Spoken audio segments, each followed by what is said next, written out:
سامعین و ناظرین، انفیکشن کنٹرول سوسائٹی آپ کی بہتر صحت کے لیے اور آپ کو پریشانیوں سے بچانے کے لیے مختلف ویڈیو کے سلسلے کو جاری کیے ہوئے ہیں. ہمیں امید ہے کہ آپ ان سے فائدہ اٹھا رہے ہوں گے. تو ہم جس سلسلے میں بات کر رہے تھے وہ موٹاپا اور یہ جو کانسٹیپیشن اور اس کی جو پریشانیاں ہوتی ہیں، اس کی بیماریاں جو ہوتی ہیں اور جس کی وجہ سے انسان مسلسل پریشان رہتا ہے اور تکلیف میں رہتا ہے، تو اس کے بارے میں آپ سے تذکرہ کر رہے تھے. تو آپ نے دیکھا ہوگا کہ بہت معمولی سی چیزوں کی وجہ سے کتنے بڑے بڑے پرابلمز آ جاتے ہیں. اب ہم آپ کو یہ بتائیں گے کہ پیٹ کی بیماریوں سے بچنے کے رہنما اصول کیا ہیں. کہ پیٹ کی بیماریاں موٹاپے کا ایک اہم سبب ہوتی ہیں.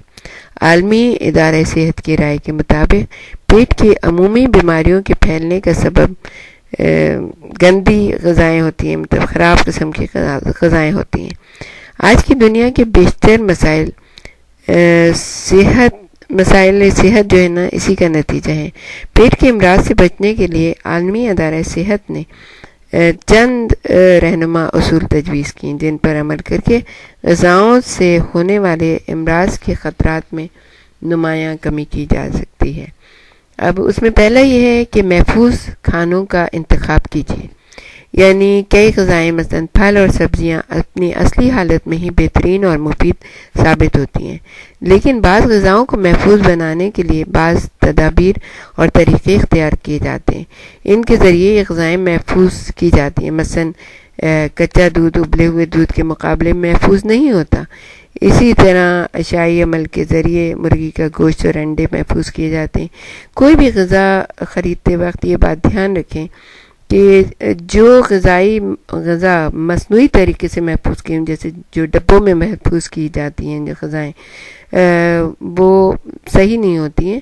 اور اگر آپ کو میسر ہے کہ آپ تازہ کھانے کھائیں، تازہ کھانے خریدیں اور تازہ اپنے ہاتھ سے پکے ہوئے کھانے کھائیں، تو جو ہے کوشش یہ کیجیے کہ وہ کھائیں. کیونکہ ایسی چیزیں جو کہ جن کو محفوظ کیا جاتا ہے تو اس میں کوئی نہ کوئی ایسی چیز ڈال دی جاتی ہے، پریزروینٹ ڈالے جاتے ہیں، تو ان کے ذیلی اثرات بھی ہوتے ہیں جو کہ ہمارے معدے کو نقصان پہنچانے کا باعث بنتے ہیں. پھر دوسرے نمبر پہ یہ ہے کہ اچھی طرح پکائیے. کئی غذائیں مثلاً جیسے مرغی کا گوشت، مچھلی، کسی دوسری قسم کا گوشت اور کچے دودھ وغیرہ میں مختلف امراض کے جراثیم گھر کر لیتے ہیں. ایسی غذائیں خوب اچھی طرح پکنے کے بعد ہی محفوظ ہوتی ہیں. اس لیے ضروری ہے کہ ایسی غذاؤں کے تمام حصے کم از کم 70 ڈگری سینٹی گریڈ پر پکائیں. اس کے علاوہ فریز کیا ہوا گوشت پکانے سے پہلے اسے اچھی طرح پگھلا لیں. نمبر 3 پہ یعنی نمبر 3 پہ پکی ہوئی غذا فوراً کھائیے. پکی ہوئی غذا میں کمرے کے درجہ حرارت پر کچھ دیر بعد ہی جراثیم گھر کرنے لگتے ہیں. اس سے کھانا پکانے کے بعد کھانے میں دیر نہیں کرنی چاہیے. اگر آپ کو کھانا آپ نے پہلے پکا لیا ہے اور ابھی کھانے میں دیر ہے تو آپ ایسا کریں کہ اس کو اچھی طرح سے ڈھک کے رکھیں تاکہ، لیکن اگر آپ نے مثلا عام طور سے ہمارے یہاں یہ ہوتا ہے کہ آپ نے کھانا نکالا تھوڑا سا اور اس کے بعد چمچہ جو ہے باہر چھوڑ دیا اور خوب ڈھک کے پتیلی کو رکھ دیا، لیکن جتنے جراثیم ہیں وہ چمچے میں آ گئے اور جب اسی چمچے سے آپ نے کھانا نکالا تو پتہ چلا وہ جرمز اندر چلے گئے اور کنٹمنیشن شروع اور جو ہے کھانا بیکار ہو جاتا ہے. تو اچھا، پھر یہ ہے کہ نمبر 4 پہ ہے کہ پکی ہوئی غذا حفاظت سے رکھیے. پکی ہوئی یا کچی غذا کو اگر رکھنا مقصود ہو تو اسے کم از کم 60 ڈگری سینٹی گریڈ سے زیادہ درجہ حرارت پر گرم رکھیے اور ٹھنڈا رکھنے کی صورت میں 10 ڈگری سینٹی گریڈ سے کم ٹھنڈا رکھیے. ان دونوں درجوں پر غذائیں 4 یا 5 گھنٹوں تک محفوظ رہ سکتی ہیں. پھر نمبر 5 پہ کہ پکا ہوا کھانا خوب گرم کر کے کھائیے. محفوظ کیے کھانے کو اچھی طرح گرم کرنے کے بعد کھانا چاہیے، کیونکہ معمولی گرم کرنے سے ان میں پیدا ہونے والے جرمز ہلاک نہیں ہوتے ہیں. اس لیے ضروری ہے کہ کھانا گہرائی تک یعنی 70 ڈگری سینٹی گریڈ پر گرم کیا جائے اور اس کا کوئی حصہ گرم ہونے سے رہنا نہیں چاہیے. یہ تو ہم عام طور سے کرتے ہیں کہ بس تھوڑا سا گرم کیا، بس ہلکا سا گرم ہوا اور کھا لیا، تو اس میں جرمز جو ہے نا وہ جگہ بنا لیتے ہیں اور پھر اندر جا کے پوری طرح پھٹ پڑتے ہیں اور بیماری اور تکلیف پیدا کر دیتے ہیں. پھر نمبر 6، یہ بہت ہی امپورٹنٹ بات ہے کہ کچی اور پکی ہوئی غذائیں الگ رکھیے.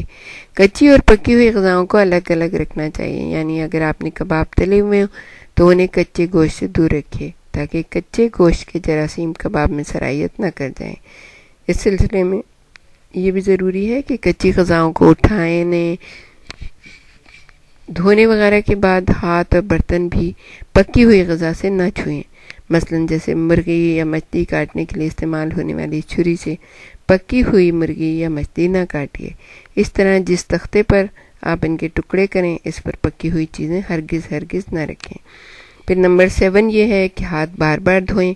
کھانا تیار کرنے کے مختلف مراحل ہوتے ہیں. یہ ضروری ہے کہ ہر مرحلے پر ہاتھ اچھی طرح سے دھوئے جائیں. خاص طور پر اگر پکانے کے دوران آپ اپنے بچے کے کپڑے بدل رہی ہوں یا ڈائپر چینج کر رہی ہوں یا اور کچھ کام کھانے کے علاوہ کچھ کام کر رہی ہوں تو پہلے اچھی طرح صابن سے ہاتھوں کو دھو لیں تاکہ آپ کی فیملی بھی محفوظ رہے اور آپ خود بھی محفوظ رہیں. اگر ہاتھ پر کوئی زخم وغیرہ ہو اور آپ کو کھانا پکانا پڑے تو پھر اس کی کھانے کی تیاری سے پہلے کوئی صاف سی پٹی باندھ لیں.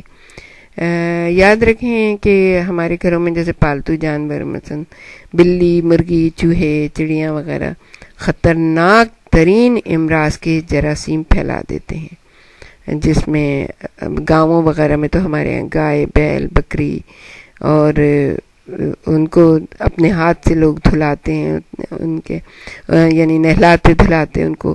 تو اپنے ہاتھوں کو اچھی طرح سے دھوئیں اور بار بار دھوئیں. کھانا پکانے سے پہلے آپ کے ہاتھ بالکل صاف ہونے چاہیے تاکہ مختلف قسم کے جراثیم آپ کے کھانے کے ذریعے جو ہے وہ اندر نہ جائیں. اب نمبر 8 ہے، یہ بے انتہا ضروری ہے کہ برچہ خانہ اپنا صاف رکھیے، کیونکہ جہاں پر آپ کھانا پکانے کی چیزیں تیار کرتے ہیں یا کھانے پینے کے برتن رکھتے ہیں وہ جگہ ہر طرح سے صاف ہونی چاہیے. اور باورچی خانے میں استعمال ہونے والا ہر برتن اور ہر چیز کو استعمال سے پہلے اور بعد میں اچھی طرح دھو کر رکھیں اور ڈرائی کر لیں ان کو. سب سے زیادہ امپورٹنٹ چیز یہ ہے کہ جو بھی برتن آپ استعمال کریں وہ بہت ڈرائی ہونا چاہیے، کیونکہ ڈرائی میں جراثیم جو ہے نا وہ زیادہ دیر تک پنپ نہیں سکتے. پھر نمبر 9 یہ ہے کہ غذا کو کیڑے مکوڑوں سے بچائیے. جھینگر، مکھیاں، لال بیگ جو کہ خاص طور پہ پیدا ہوتے ہیں کچن میں، اور ہمارے جیسے ممالک میں جیسے چونٹیاں ہیں، چوہے ہیں، بلیاں ہیں، ایسے کیڑے مکوڑے اور جانور ہیں جن کے ذریعے غذا میں جراثیم آسانی سے منتقل ہو جاتے ہیں. تو کھانے پینے کی اشیاء کو اچھی طرح سے ڈھانپ کر محفوظ رکھنا بہت ضروری ہے. پھر یہ ہے کہ پانی آپ بالکل صاف 10ویں نمبر پہ جس کی آپ کے لیے بہت زیادہ ہدایت کی گئی ہے وہ ہے کہ پانی صاف، پینے کا پانی جو ہے نا صاف ہونا چاہیے. کھانے پکانے کی اشیاء تیار کرنے کے لیے بھی صاف پانی استعمال کرنا چاہیے. کھانا پکاتے وقت ابلا ہوا پانی استعمال کرنا چاہیے. برف بھی جب آپ بوائل کرتے ہیں تو برف جب آپ بناتے ہیں تو ابلے ہوئے پانی سے بنائیں تاکہ پینے والا پانی ہر طرح سے محفوظ رہے.